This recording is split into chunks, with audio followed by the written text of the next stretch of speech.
Semua 24 kota di kabupaten ini terkena percetakan toko yang sama yang menghasilkan 1,74 juta dalam 4 tahun. Percayakah Anda bahwa ke-24 kota di kabupaten ini telah menggunakan toko yang sama untuk mencetak selama bertahun-tahun? Hal ini terjadi di Kabupaten Pingjiang, Yuyang, Hunan. Menurut laporan surat kabar tersebut, Komite Disiplin dan Komite Pengawas Kota Yuyang merilis pemberitahuan pada tanggal 29 Juli mengungkap 5 kasus khas kader-kader terkemuka yang menggunakan kekuasaan atau pengaruh mereka untuk mencari keuntungan bagi kerabat atau teman mereka dalam beberapa tahun terakhir. Di antaranya adalah Yu Zihui, mantan Wakil Direktur Asosiasi Sains dan Teknologi Kabupaten Pingjiang dan anggota kelompok partai. Pemberitahuan tersebut menyatakan bahwa dari tahun 2018 hingga 2021, Yu Zihui menggunakan posisinya untuk menyapa kota-kota yang relevan dan meminta perlakuan khusus untuk bisnis anaknya, Yu Momu, yang menjalankan sebuah percetakan.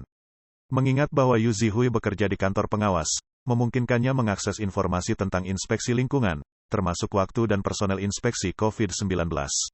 Seluruh 24 kota di kabupaten tersebut memenuhi permintaannya dan meminta percetakan tersebut untuk membuat materi promosi dan rambu-rambu publik yang berkaitan dengan lingkungan habitat pedesaan, dengan total nilai lebih dari 1,74 juta renminbi, sekitar $245.000 Amerika Serikat.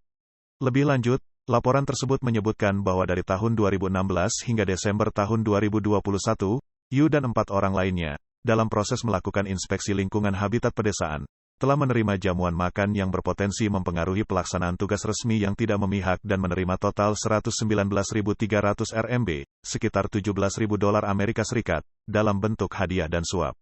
Setelah informasi tersebut terungkap, dengan cepat menjadi topik populer di Weibo, menarik lebih dari 200 juta orang untuk menonton dan berdiskusi.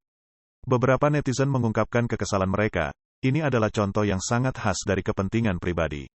Begitu mereka memiliki sedikit kekuasaan, mereka berani mencari keuntungan untuk diri mereka sendiri. Pejabat yang korup saat ini tidak memiliki rasa malu. Tanpa malu-malu menghasilkan uang dengan cara yang terang-terangan. Perilaku mereka benar-benar menjijikkan. Ini juga mencerminkan betapa menakutkannya lingkungan politik di tingkat akar rumput.